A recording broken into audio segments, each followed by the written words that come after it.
Welcome to Left, Right and Centre. On the show tonight, the Army Chief visits Rajouri days after 4 soldiers were brutally killed in an ambush, with some reports suggesting that their bodies had been mutilated by the enemy. The visit of the Army Chief also comes at a time when there have been serious concerns raised on the conduct of soldiers after 3 civilians were killed after dozens were picked up by the forces. Now, the Army is absolutely clear this sort of conduct is not acceptable at all. A brigadier has been asked to stand down from his responsibilities for the moment until an inquiry on all of this, the performance of the army in taking on terrorism and what took place after that, is looked into. On the show tonight, some of our finest officers, both in the army and in the police, as we try and take a sensible look at what happened in Rajouri from a military standpoint and then look at the aftermath. But later on the show, the major intensification of drone and missile strikes against merchant vessels in the Indian Ocean can have a profound impact on seaborne trade. But this is also a part of a redefinition of naval warfare. Drones, both aerial and maritime, have, for example, had a huge impact on the Russian Navy's operations in the Black Sea. At the moment, there are multiple instances of attempted missile and drone strikes taking place in the Red Sea. It's been happening now for a couple of weeks, all of it a major concern. But first, let's take a look at the major developments in Rajouri today. The Army Chief over there at a time when the Army says that accountability will be ensured. The Army Chief General Manoj Pandey in Rajouri. 4 days after the terror attack in which 4 army soldiers were killed. 9 soldiers, including 2 officers, have been killed in the region in the last month. The chief's visit also comes at a time when a video has emerged of several local people being tortured after they were picked up by the army after the encounter. The army's message in this: there is zero tolerance for attacks on innocent civilians, and those responsible will be punished. As a first step, a brigadier in charge of local operations has been asked to stand down till an inquiry is over. This is a major first step as the army tries to fix accountability for the conduct of anti-terror operations and the way in which 3 civilians were killed. The bodies of the soldiers killed in action were flown back to their villages today.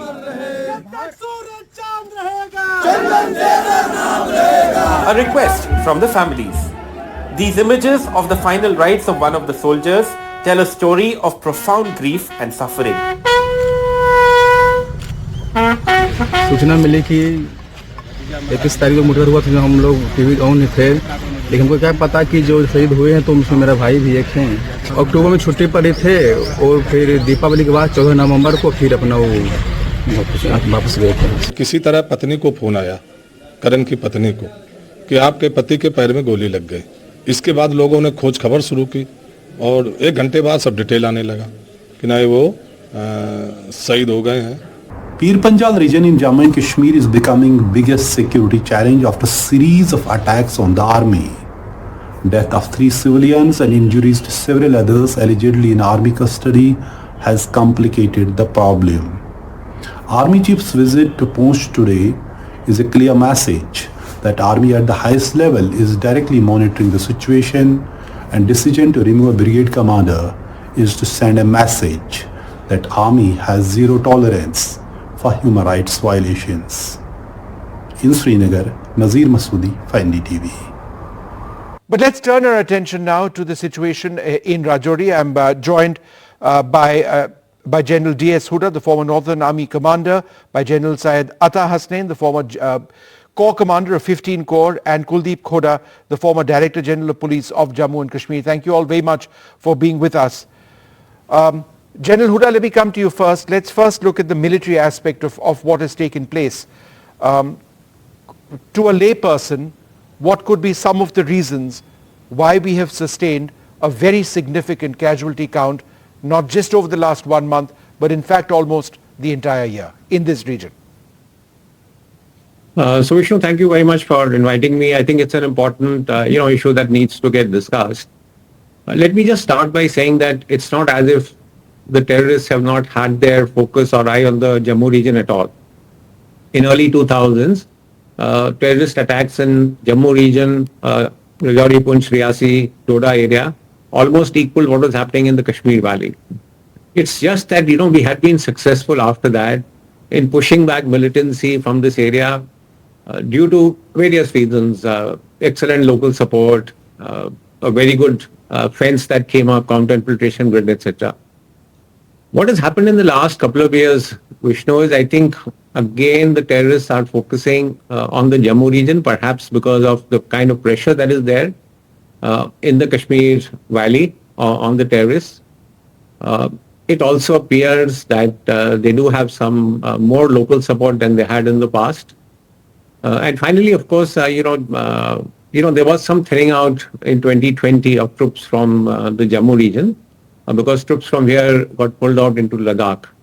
And lastly, let me say, I think the army also needs to look at their SOPs and their protocols and procedures because, the kind of incidents that have happened, some of them perhaps were avoidable. So I think it's multiple reasons why we are seeing an uptick in the last couple of years in the Jammu region, Vishnu. Yeah. General Hasnain, let's just focus on the military aspect of this first because we'll talk about a lot of other things later on. From a military standpoint, do you agree with General Huda when he says that we really do need to look at what may have taken place at the tactical level, at the actual conduct of anti-terror operations? And I ask you this question as well because it's not the first time there has been this sort of an ambush. It's happened a few times. Now, you're trained to deal with an ambush situation. Intelligence is one of the factors which helps. There are other factors as well, basic training. Do you believe some of that may have gone wrong? Thank you, Vishnu. Thank you for inviting me for this program and a very important time that we are discussing this. Whatever General Huda has said, I think absolutely I endorse every word. I only will go a little beyond and say that, you see, Pakistan has also chosen and decided, since this is a proxy war which is going on, and no one should imagine that with Article 370 having gone, this proxy war has come to an end. Somehow in the public, this seems to be a predominant kind of a narrative that as if everything has come to an end in Jammu and Kashmir. For Pakistan, it's important to keep its relevance going.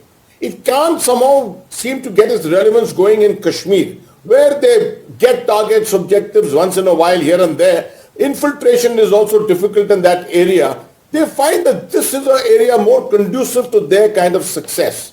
And they've had one or two successes, which is why they continue to seem to be continuing to focus on this area. With the General Huda saying this aspect of redeployment of forces from here, the only a slight point of difference I have, while forces have moved out from this area, it's not the area of Poonch, Rajouri, from where these forces have moved. They are primarily from the Riyasi, Udhampur and other areas there which forces have moved out. This area remains relatively undisturbed with the Rashtra Rifles deployment almost the same as it was before. Now this particular unit, and I come to the tactical part of it, this particular unit is from my regiment, so I know it very well. It's a good unit.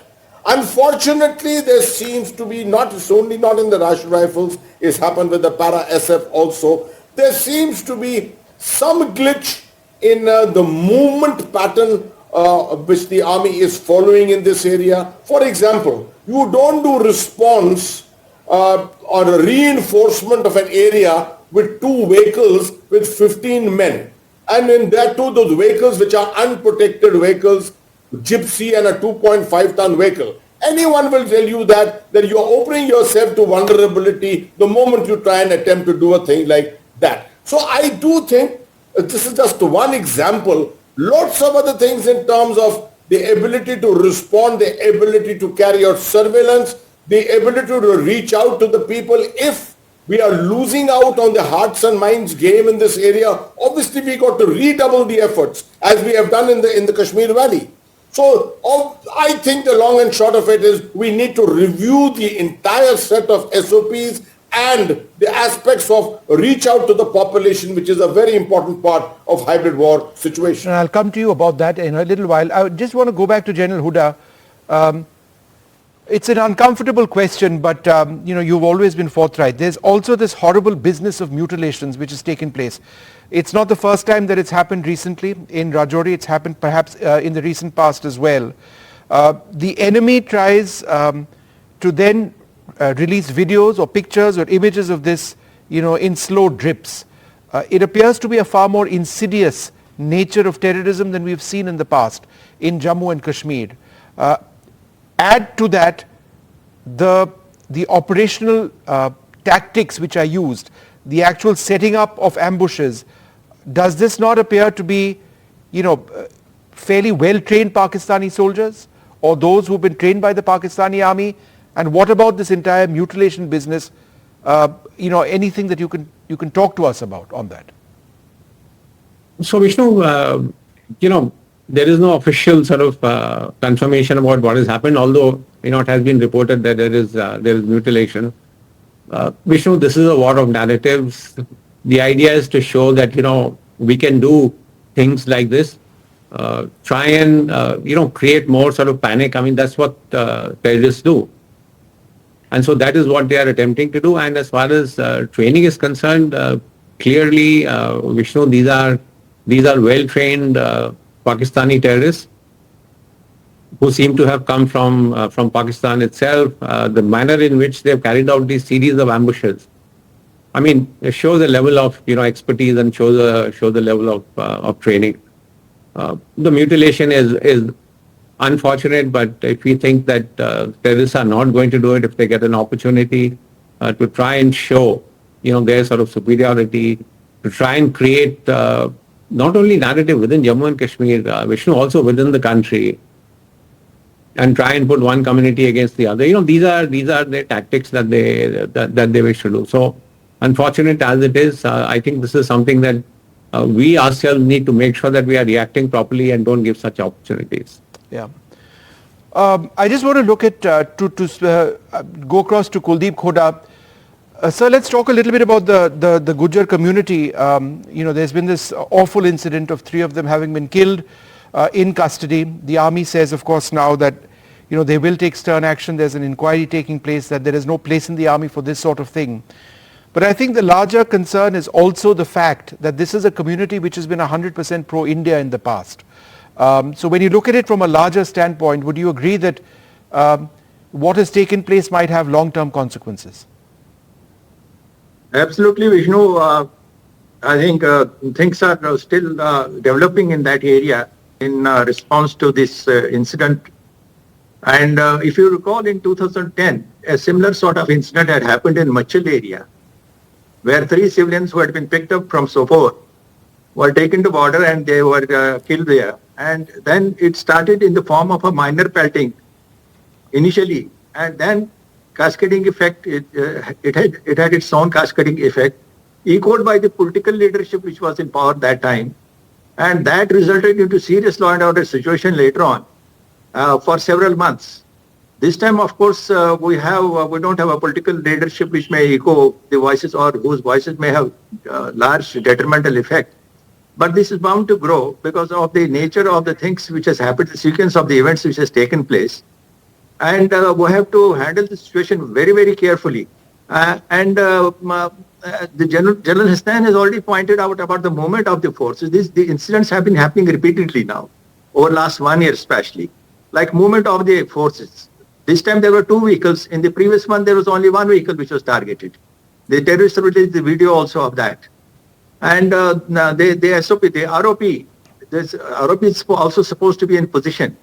Probably measures could be taken which could avoid those incidents. And in this particular area, if you see a pattern, the pattern suggested that the infiltration is taking place from a particular area in Thana Mandi, the general sector.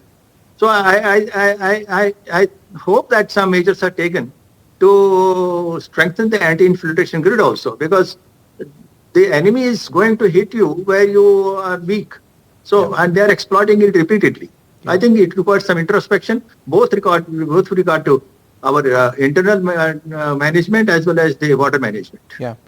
General Hasnain, when you were Corps Commander, one of the things that you did do, and it was a different kind of militancy or terrorism that you faced in the valley, is that you personally went out, you met people, you engaged people. The army's prerogative for decades has been to win the hearts and minds of people in the area. And then an incident like this takes place when people are killed, civilians, video of that somehow makes its way to social media. How does that undo the efforts of what the army has been trying to do for a long, long time? See, Vishnu, both General Huda and I have always been predominant in our thought that winning hearts and minds has been a very, very important part of the Indian Army's counterinsurgency, counter-terrorism doctrine. I also was there with Mr. Kuldeep Khoda, and we were all together absolutely hand in hand with that. We used to conduct these kind of campaigns which we did for winning the hearts of the people. However, it is well known that the other side, the terrorist leadership, the separatists, the proxy masters on the other side will find that their entire campaign is affected by the kind of popularity that the army gains through such campaigns. They will therefore always find an opportunity to somehow do you down. You should never fall into that trap. But unfortunately, when you do fall into a trap, and there are times when at the operational level, you may just not be able to have that kind of control. Something at the sub-tactical level takes place which just goes out of control, and an event like this takes place. Then how do you recover?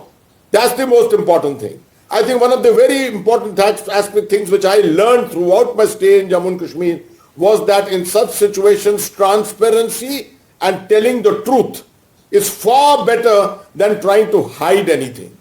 I still remember there were times when we had problems in Kashmir. I would go back late at night to Mr. Khoda, seek his advice, go back to many other functionaries in the civil administration, seek their advice, and thereafter jointly take a decision on how to handle it. If you try and handle this on your own in some way, then obviously you will come to grief at some time. I'm glad that in this particular incident, the army has been very, very upfront. And they have already removed the brigadier from command. But whatever be the outcome, an investigation, a full, fair investigation, which must be seen to be full and fair, that must be carried out to make sure that the public does not lose its confidence in its saber arm, the Indian Army, which is the last resort for the nation. General Huda, soldiers don't go assault civilians unless they've been given that permission, or they've been given an order in most cases. Do you believe that this entire issue, I'm talking about post the ambush, is a failure of military leadership at various levels?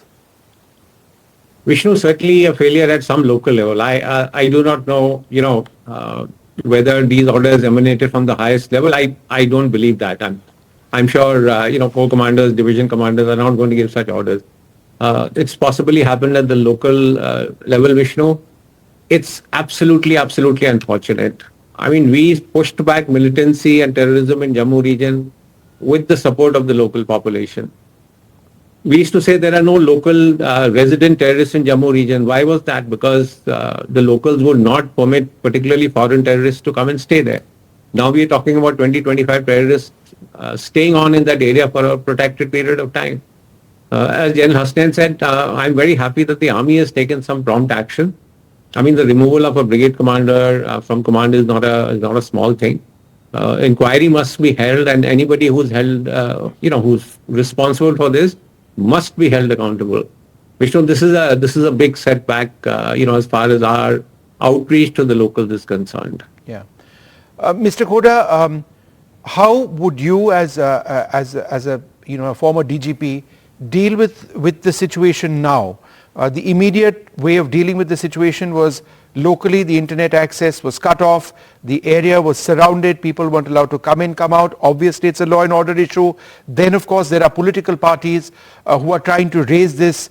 An effort has been made to prevent Kashmir from becoming a tinderbox, which we've seen in the past.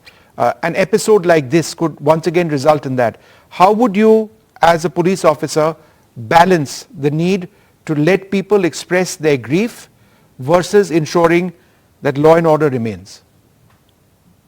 No, General Hasnain has already pointed out very rightly that we have to be very transparent in this inquiry and lay out the facts as fast as possible and take strict action, a visible action, which people will believe that some action has been taken. In Machil also, the action was taken, but it was a delayed action, which resulted in a problem. And later on also, the action taken was very fair and absolutely, right on the basis of facts. And as far as getting orders from the higher leadership is concerned, I don't really agree with that. It has been generally happening either at the company level or at most at the battalion level. That's what we have found in so many cases in the past. because in terrorism there have been human rights violations, let's admit it. And generally it happens at the lower and local level. Because of sheer enthusiasm or some sort of revenge, local revenge, because they feel that they don't control the emotions at that point of time. So we have to be very fair and quick and dispense the justice quickly.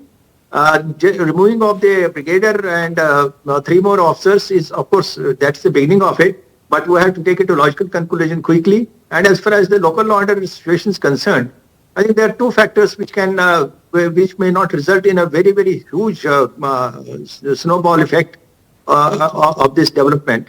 That is one, in Poonch and Rajouri, generally people have been law-abiding and they have not been so much anti-India feelings, and the shelter places, they don't find much.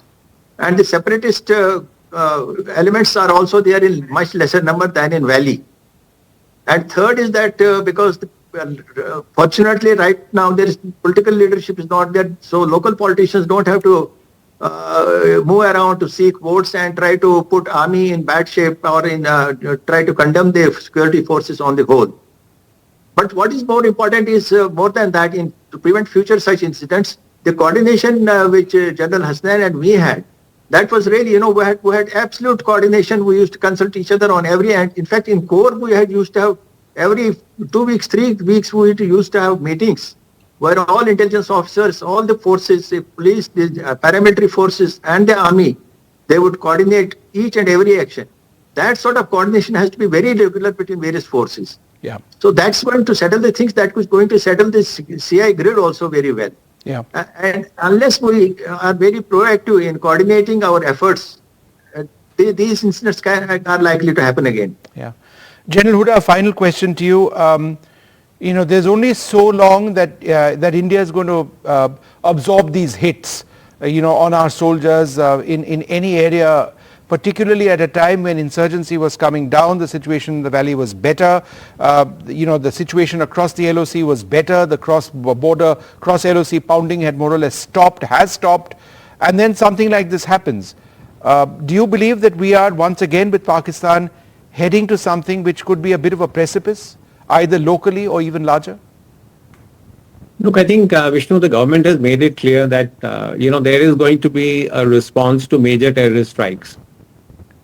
And they have done it in the past in 2016 and 2019, and I think Pakistan is also sort of aware of it. If incidents like this keep happening, there is, Vishnu, certainly going to be pressure on the government to do something. I'm not saying this incident will trigger something, across the line of control, but certainly, pressure will get built up and you could see some things happening. So I don't want to speculate on whether it will happen now, whether it will happen later, but certainly, pressure on the government will lead to some actions against Pakistan. Yeah. And, last word to you, General Hasnan, very briefly, would you agree, sir, that, this is not the end of this? There is an inquiry now in Kashmir, we're looking at it, etc., but the core threat of terrorism and what has taken place in the Rajouri area, there will be a response. We don't know what way, shape or form, but it's not a closed chapter, is it? Absolutely not, Vishnu, and I would request you to also link this with the incident of the assassination of the retired SSP in Baramulla in the area of Ghantamula, which has happened only yesterday, while the Azan prayers were being given out. Now, obviously, something like that happening immediately as a response to what's happened in Rajouri taking place in Baramulla. The two can be always linked together in a situation in Jammu and Kashmir like this. So obviously people have got their eyes open. They are looking at all these opportunities, seeking their opportunities, and obviously analyzing where an opportunity exists which can be exploited for their gains. And the gains for them are how to put us on the back foot. Yeah. That is something which we have to be very, very careful about in the near future.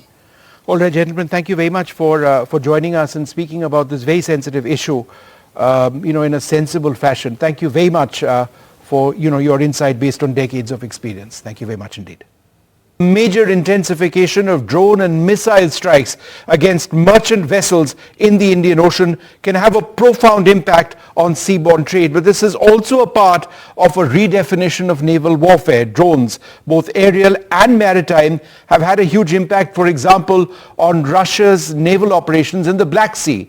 At the moment, there are multiple instances of attempted missile and drone strikes in the Red Sea.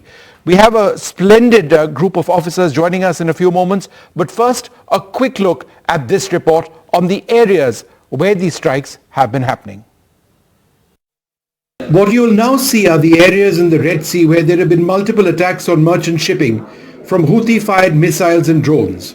The areas marked here show those areas in Yemen which the Houthi rebels control. The circle denotes a 200-kilometer range marker which short-range drones and missiles can strike. But what we are showing you here is an 830-kilometer range marker. In other words, an area of the Arabian Sea more than 800 kilometers south of the coastline of countries such as Iran. Why are we doing this? Because this is the range out at sea where MV Chem Pluto, a merchant vessel, was struck well south in the Arabian Sea. The big unanswered question, how did a missile or drone target a specific ship at these ranges? Vishnu Shom for NDTV.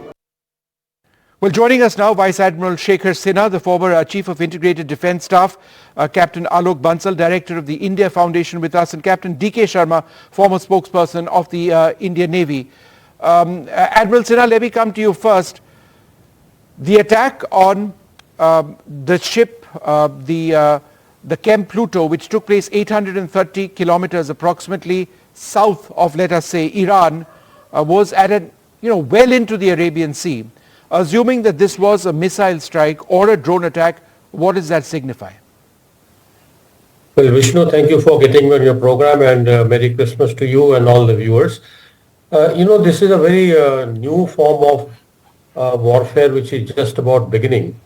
Attacking merchant ships from unknown sources can be quite troublesome in the manner that, the first impact will be that the ships will need to be insured for higher amounts, which is a practical point.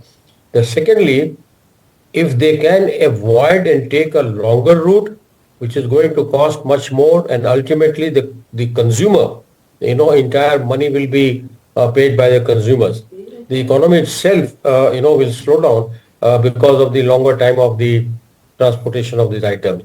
Now, having said that, let me say that the merchant ships cannot fight their own war because they are not armed for taking on missiles.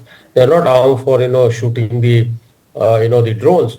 So I would think that it is time for them that they should move in a convoy and escorted by warships of countries who have taken the responsibility of providing security. No one country can provide security fully in the maritime domain, Vishnu.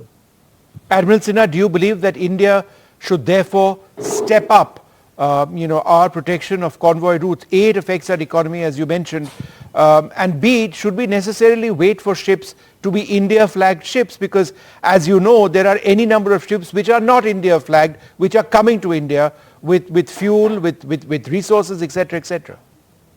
Recall, Vishnu, that when we started the patrol in the Gulf of Aden, anti-piracy patrol, we used to line up the merchant ships of any country, of any flag, and two ships of different nationality, the warships, would escort them. And I think that is a very good method. Locally, the ships can tie that up, or otherwise, if there are already a combined maritime force, or there are 2-3 countries who can come together at sea and tie up as to who's going to escort. And I think it works out quite well. We've seen that in anti-piracy patrol, and it should work here only with the clear directive that any incoming missile is to be engaged with the surface-to-air missile, any surface-to-surface missile. And also, any drone detected, the anti-aircraft gun, the rapid, the Gatling type of gun who fire almost 3,000-4,000 rounds a minute, they are the ones which are to be activated in the direction of the attack, irrespective where is it coming from. Yeah. Captain Bansal, then of course there is the larger issue of what is the world doing about areas in Yemen held by the Houthis. The fact of the matter is that there are dozens of ships which have been targeted so far. Several have been hit. The United States Navy is now regularly engaging incoming drones. It's a full-fledged shooting match which is happening. The root cause is not being identified. Do you believe that we are staring at the prospect of some sort of military action against Houthi-run areas? See, while we are looking at some sort of an action that seems quite imminent, but the history tells us that any involvement in Yemen by external powers has been very, very dangerous. We saw what happened in 60s by Egypt. We have seen what happened recently by Saudis and others. I think the right approach would be to pressurize Iranians, to pressurize Houthis that this sort of an activity cannot go, and then the global community will crack down on Houthis. Because if Iran is pressurized, and I think countries like India can play a major role, because India is still perceived to be, has good relations both with Iran as well as Saudi Arabia and others. We should be able to bring down, because it is not in the interest of Houthis to continue with this sort of a thing. At the moment, probably they are not realizing it, being non-state actors. And I think under the garb of freedom of navigation of seas, I think a multilateral coalition must emerge for ensuring safety of ships transiting through Red Sea. But what is even more important is this attack which has actually happened close to Indian coast. It's not really very far off, and it's quite far off from Red Sea. The second attack which has happened, this we need to be very, very careful of. And as of now, there are a lot of statements coming up. Pentagon has said that it's an Iranian drone, but we need to be very, very sure as to where it has emanated from. And I'm sure government of India would like to speak to Tehran and tell them that this sort of a thing, an attack on Indian interests, is unacceptable, because MV Sai Baba may be flagged in Gabon, but for all purposes it was an Indian ship. Yeah. I think the owners are Indian, the entire crew was Indians, and that's why the initial reports came as an Indian flagged ship. It may have a flag of convenience of Gabon, but as far as we are concerned, it was an Indian ship and should be treated as such, because all the crew, entire crew was Indian. And I think the owners also have Indian links. In fact, the name itself indicates that very clearly. Yeah. So I think saying that this is third country and we will not do, I think is not okay. And I think this is an issue which needs to be taken up on priority. And I think the international community, the ships, the countries which are committed to freedom of navigation must come together. And I'm sure if more and more countries come together who are not seen as aligned to one particular bloc, there will be greater pressure on Iran and Houthis to ensure that this sort of attacks do not take place. Because as of now, they are trying to project to the Arab world that they are fighting a war in support of the Arabs in Gaza. Right. Which should not be very clearly evident, and we should make it very clear that this is not in any case that conflict which is taking place in this time. Right. Captain Vansal, just half a second. I just wanted to go across to Captain Sharma. Captain Sharma, a basic question. How does anybody target, a large ship, 800 plus kilometers south of, let us say, Iran, not suggesting that the attack took place from Iran, it could have been from elsewhere, but there's speculation over there. More than 200 plus nautical miles away from the coast of India, right in the middle of the Arabian Sea. How does one target a ship like that? Well, the answer is with you, Vishnu. There is no doubt that it is a very coordinated kind of an operation which has been, started by these people way beyond the Red Sea or the Gulf of Aden, and they have the right coordinates. They know which kind of a ship they are targeting at, and I'm sure they have all the information. If you see 200 nautical miles southwest of Veeravel, which is absolutely bang on mid-sea Arabian Sea. It's no man's land, if you ask me. And it is a very, very dense slock. I must tell your viewers that at any given time in our part of the area of responsibility, that is starting from the east coast of Africa to, say, Singapore Straits or Malacca Straits, there are 17,000 ships crisscrossing, carrying the trade of the world. 12% of the trade of the world crosses the Suez Canal, comes this side, whether it is the crude, whether it is the containers, whether it is oil, whether it is energy needs. Now, and pinpointing out of it which ship is having Israeli affiliations, which is the ship which has left XYZ port, is heading for a ABC port, but is affiliated directly, indirectly.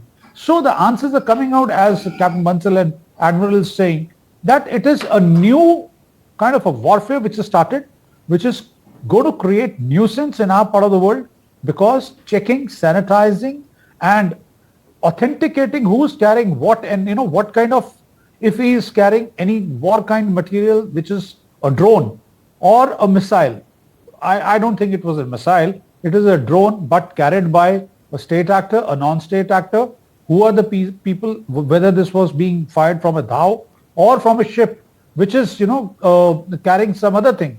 So it is a very complex thing, and it will need a very, very diligent kind of an effort by all the players, because no single country can do this. It is beyond anybody's capability to start checking each and every ship and sanitizing it and allowing it to go left, from that side to this side, or entering that side. So it is a huge challenge which has come up, and as rightly brought out, Op Prosperity Guardian, which has started inside the Gulf of Aden or the Red Sea, and now with our 4 capital warships over there at the mouth, sanitizing and trying to protect. I'll say only the word protect. As of now, it will be protection, maybe in a convoy, but Admiral Sir is saying it is going to be a huge problem, because we are already concurrently running the anti-piracy thing. Op Sankalp is happening in the Persian Gulf, and now this new thing is started. It will stress our resources and all the world, and of course the insurance and rerouting, should it takes place, it will direct inflation. First, it will cause a huge delay, because 8 to 10 days it will take if the ships don't enter the Mediterranean and come south of the Good Hope and come this side, or the cost of fuel which will be incurred to transport the goods. It's a huge problem, but it needs to be addressed as soon as possible before it goes out of hand.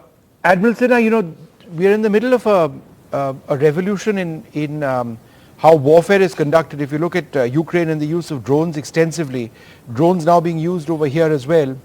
Navies and ships are under a renewed series of threats. Would you agree?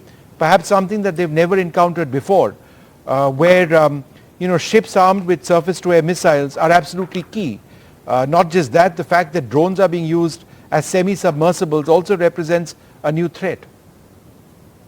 Quite right, Vishnu. I think the new ways of fighting warfare will require new ways to deflect them, protect from them, or maybe take some proactive action.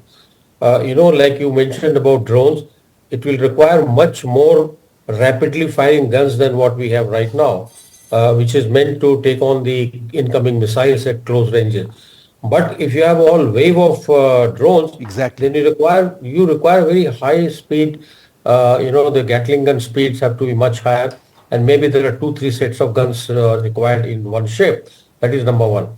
But as far as the long-range missile is concerned, the one which has been fired, which Captain Sharma was just explaining, these can be intercepted by the SAMs that we have at the moment, surface-to-air missile, because they're meant to intercept the incoming missile. And that should not be a problem for the Indian Navy at least. But the issue is here, you can only engage the missile, but you're not going to the route from where it has been fired.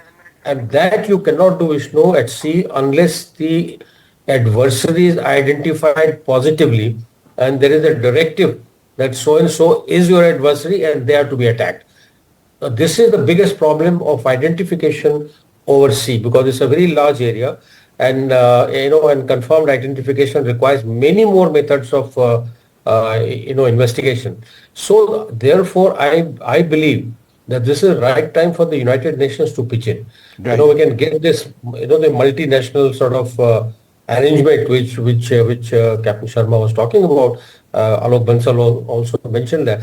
I think that this is what is required right now. But till such that it happens, it's not easy. UN functioning, everybody knows how effective it is. So in the meantime, the flag of convenience or Indian crew on board, remember we have just got the Terrorist Act through the Maritime Terrorism and Piracy Act through the Parliament, and there it is very clearly mentioned, as long as there are Indian crew, there are Indian nationals on board and their lives have been endangered, we are well within our rights as per our own act to to protect them and take action what is required. So I think from that point of view, we are okay legally, but then every other country does not have this.